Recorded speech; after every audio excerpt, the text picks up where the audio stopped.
అదే RTV app వార్తల్ని క్షణాల్లో చదివే అవకాశం ఉంటుంది. ఒక న్యూస్ పేపర్, ఒక టెలివిజన్ ఛానల్ మీ చేతుల్లో ఎప్పుడూ ఉంటాయి. ముఖ్యమంత్రి వర్యులు జగన్మోహన్ రెడ్డి గారి పిలుపు మేరకు ప్రతి చోట కూడా వివిధ రకాల నిరసనలు తెలియజేస్తూ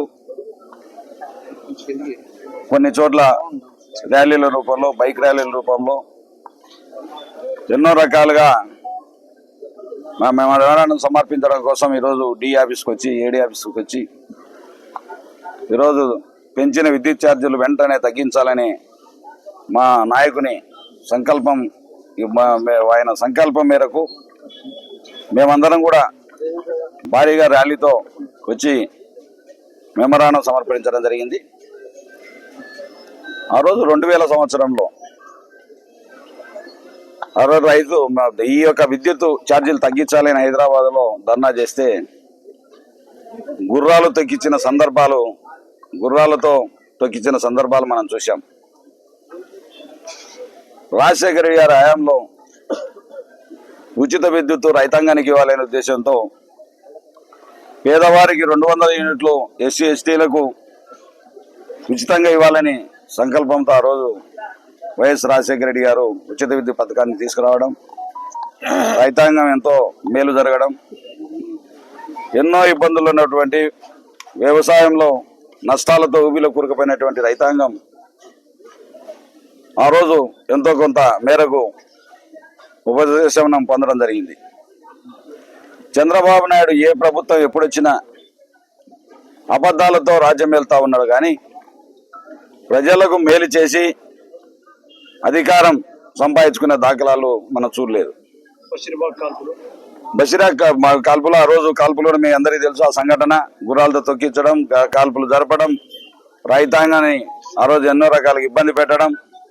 మొన్నటిదాకేమో జగన్మోహన్ రెడ్డి గారు ఆయన మనస్తత్వం తెలిసి రైతన్నలందరూ కూడా విద్యుత్కు మీటర్లు పెట్టాలి, వ్యవసాయ పంప్ సెట్లకు మీటర్లు పెట్టాలి, మీరు డబ్బు కట్టాల్సిన అవసరం లేదు, నేనున్నాను మీ బిడ్డగా అని చెప్పి ఆ రోజు చెప్తే చంద్రబాబు నాయుడు గారు రైతాంగం నడ్డి విర్చాలనే ఉద్దేశంతో జగన్మోహన్ రెడ్డి గారు మీటర్లు బిగిస్తా ఉన్నాడు అని చెప్పి ఆ రోజు గగ్గోలు పెట్టినటువంటి మహానుభావుడు ఈరోజు మళ్ళీ స్మార్ట్ మీటర్లు ఏ విధంగా తీసుకొస్తా ఉన్నాడని మేము ప్రశ్నిస్తా ఉన్నాం.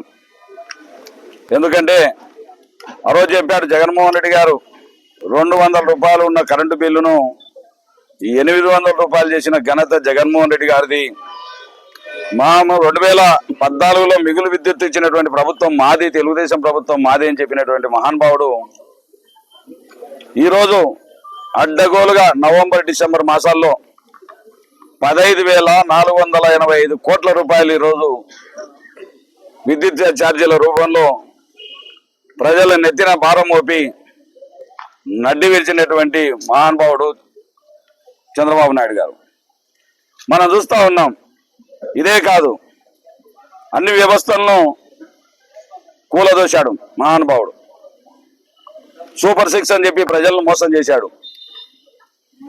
సూపర్ 6 అని చెప్పి పాపర్ పట్టించాడు అన్ని పథకాల నుండి. ఈరోజు మా విలేకరులే పాపం ఇంటి వద్ద చాలా మంది చెప్తా ఉన్నారు, సార్ ఆ రోజు జగన్మోహన్ రెడ్డి గారి హయాంలో బ్రహ్మాండంగా ఏదో పథకం వచ్చేది, మాకు మా పిల్లలు చదువుకునేవారు, ఏదో రకంగా మా కుటుంబాలు ఎంతో అభివృద్ధి చెందినాయి ఆ రోజు. ఈరోజు చెప్పిన పథకాలు సూపర్ 6 అని మాట చెప్పి ప్రతి ఇంటి వద్దకు వెళ్ళి తెలుగుదేశం కార్యకర్తలారా మీరు వెళ్ళి చెప్పండి, మన ప్రభుత్వం వస్తే నీకు 15, నీకు 15, నీకు 18, నీకు 20 అని చెప్పి దగా చేసి ఓట్లు వేయించుకొని, అదేవిధంగా రైతాంగానికి 20,000 రూపాయలు ఇస్తామని, నిరుద్యోగ భృతి 3,000 రూపాయలు ఇస్తామని, 50 సంవత్సరాలకే ఈ పింఛన్ పథకాన్ని అమలు పరుస్తామని, ఉచిత బస్సు ఇస్తామని, 3 గ్యాసులు ఉచితంగా ఇస్తామని చెప్పి ఒక గ్యాస్ చేతిలో పెట్టి మళ్ళీ సంవత్సరం కాలం ఆగమంటున్నాడు ఆయన. ఈరోజు చూస్తా ఉన్నాం, ఏ పథకాన్ని కూడా ఆ రోజేమో ఈ రాష్ట్రాన్ని శ్రీలంక లాగా తయారు చేస్తా ఉన్నారు. ఈ రాష్ట్రం శ్రీలంక అయిపోయింది, ఆర్థిక మాంద్యంతో కొట్టుమెట్టాడుతూ ఉంది, ఈ రాష్ట్రం సర్వనాశనం చేశాడని చెప్పి ఆ రోజు మాట్లాడి, ఆ రోజు జగన్మోహన్ రెడ్డి గారు చెప్తానే ఉన్నారు, నేను ఇస్తున్నటువంటి పథకాలకే 1,20,000 కోట్ల అదనంగా 70,000 కోట్లు అదనంగా అవుతాయి, రాష్ట్రంలో బడ్జెట్ ఎక్కడుంది, ఏ విధంగా ఇవ్వగలుగుతావో ప్రజలకు వివరించమని చెప్తే ప్రజలు ఆశపడి జగన్మోహన్ రెడ్డి గారి మాటను పక్కకు పెట్టి చంద్రబాబు నాయుడు గారు ఏదో సాధిస్తారు, సంపద సృష్టిస్తాడంట, ప్రజలకు మేలు చేస్తాడంట. సంపద సృష్టించడం అంటే ఈరోజు కరెంట్లు, విద్యుత్ బిల్లులు పెంచడమే సంపద సృష్టించడమా? లేకపోతే మీరు రేపు మొన్న కూడా చూసాం, మన ఎక్సైజ్ బేలాలు చూసాం, ఎక్కడ చూసినా డిపాజిట్లు 2 లక్షల రూపాయలు కట్టించుకొని 2,000 కోట్ల రూపాయలు దోచుకున్నటువంటి దుర్మార్గుడు చంద్రబాబు నాయుడు గారు. ఏ మాట చెప్పినా ఈరోజు చూస్తా ఉన్నాడు, ఆకాశం వైపు చూసి అబ్బా ఎట్లా ఈ రాష్ట్రాన్ని కాపాడుకోవాలా, జగన్మోహన్ రెడ్డి గారంతా అప్పుల ఊపిలో నెట్టిపోయాడు, మేము ఏ విధంగా కాపాడుకోవాలని చెప్పి భయమేస్తా ఉంది అంటున్నాడు. ఎందుకు భయమేస్తా ఉంది చంద్రబాబు నాయుడు గారు అని మేము అడుగుతా ఉన్నాం. చెప్పినట్టు హామీలు చెప్పినప్పుడు మీకు గుర్తు రాలేదా? ఈ రాష్ట్రం అప్పుల ఊపిలో ఉంది, ఇన్ని లక్షల కోట్లు అప్పు చేసావని నువ్వే చెప్పావు. ఈరోజు మాట తప్పి ప్రజలను నడ్డి వెరచడానికి మీరు పూనుకున్నారు. ఈ 6 మాసాల కాలంలోనే మీరు అనుకుంటా ఉన్నారు మా మంచి ప్రభుత్వం, మా మంచి ప్రభుత్వం అని. మీ మంచి ప్రభుత్వం, మోసం చేసే ప్రభుత్వం, పేదలను పొట్టగొట్టే ప్రభుత్వం, బీదలను రెక్కలు విడిచే ప్రభుత్వం, రైతాంగాన్ని నడ్డి విడిచే ప్రభుత్వం, రాయలసీమ ద్రోహిగా ఈరోజు మిగిలిపోతా ఉన్నావు. ఈరోజు చూస్తా ఉన్నాం జగన్మోహన్ రెడ్డి గారి హయాంలో, పాలనలో ఎంతో మంది రైతాంగం ఎన్నో రకాలుగా ఇన్సూరెన్స్ డబ్బులు మనకు 1,600 కోట్ల రూపాయలు ఖజానాకు జమ చేసి ఇన్సూరెన్స్ ఇచ్చినటువంటి మహానుభావుడు జగన్మోహన్ రెడ్డి గారు.